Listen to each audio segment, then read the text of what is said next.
Kylie Roth. I'm the Community Relations Coordinator here at the Dickinson County Nature Center. I'm Morgan Glade, and I'm the naturalist intern. And so for those of you who don't know, which is probably most of you, I did not grow up a super outdoorsy person. And I actually grew up with a huge fear of snakes. So working here has been a learning experience for me. I've learned a lot about these snakes, and I've even been able to touch them before. However, I've worked here for almost 5 years, and I so far have not been able to hold it. So that's kind of the goal today, is for me to get over my fear. So tell me a little bit, Morgan, why do you think people are usually scared of snakes? I think the fact that they don't have arms or legs kind of freaks people out. Yes. And the way that they move, they're able to move by their overlapping belly scales that are down here. Okay. I think another reason is because they don't really blink. I think that might freak people out a little bit. They do have a transparent scale that goes over their eye, so their eye is always protected. Oh, okay, so they don't have to blink. No, so they don't have to blink. So Okay. I think people think that they're always kind of staring at them. What about their tongues? Because I know a lot of people are freaked out by their forked tongue. Yes, so they use their tongue to breathe. Snakes have a little slit in between their two lips, and they can stick their tongue out really quick, and then they're kind of tasting the air when they do that. Okay. So they will bring in scent particles into their mouth, and they have what's called the Jacobson's organ on the roof of their mouth. Okay. And they use that to smell. So it's pretty cool. I think that's a cool, interesting fact about them. Do you know a lot of people who are scared of snakes? Like, what's other people's reactions I do, when they get here? I think, yeah, just the way that they move, and when they kind of grab on, you can see that she's hanging on to me. She's kind of using me like a tree. Yeah. And I think that might freak people out too. She is a constrictor snake. Okay. So that's how she gets her food, is she will give the prey a hug. It's not a very nice hug.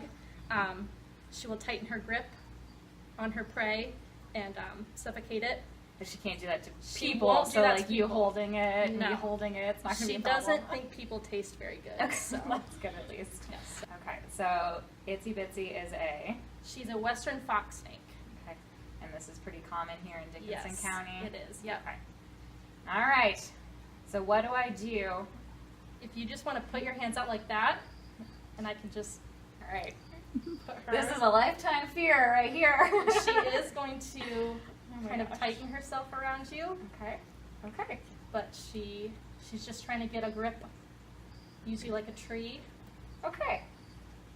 Not so bad. Mhm. I was afraid of The head is kind There of we go. scary. We got A it. lot of We people got it. All right. who hold her for the first Wow. time are afraid when she kind of goes up towards their face, but she's looking for someplace warm to go to. So, I guess the biggest thing I was worried about after touching her was the way she moves, like Mhm. how she moves her body, Mhm. and like you said, she kind of moves like one piece at a time. Is Yeah. that kind of how it works? Yes, and she has a lot of vertebrae inside of her body, Okay. and that makes her super flexible Okay. too. So And that's how she's kind of moving right Mhm. now. Okay.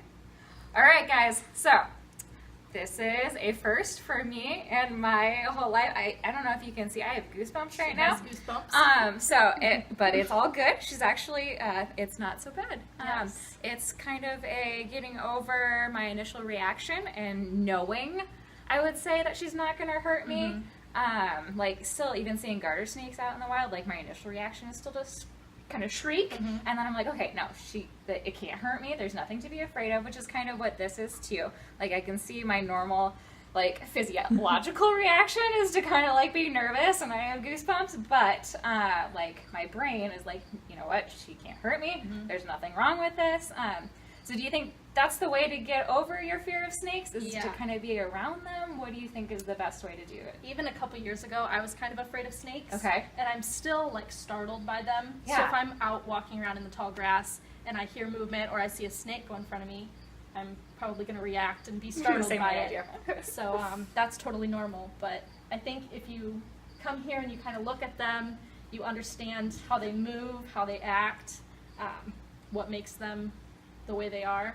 I think that's a good way to get over your fear. And then if you're brave enough, you can hold a snake. And if you want to get over your fear, you can always come here and we'll get one of the snakes out for you and let All you right. get over your fear. So, if anyone else is scared of snakes out there, we have a lot of stuff that we can teach you about them. You can learn that, there's nothing that this snake is going to do to hurt you, nothing that garter snakes are going to do to hurt you. So I think, like anything, the best way to get over it is to realize that everything's going to be okay and to learn more about them. I feel like anything, when you're scared of it, the more you learn about it, the more you can maybe realize that there's truly nothing to be afraid of. So, all right, Kylie and Itsy Bitsy, we did it! Thanks for watching, guys.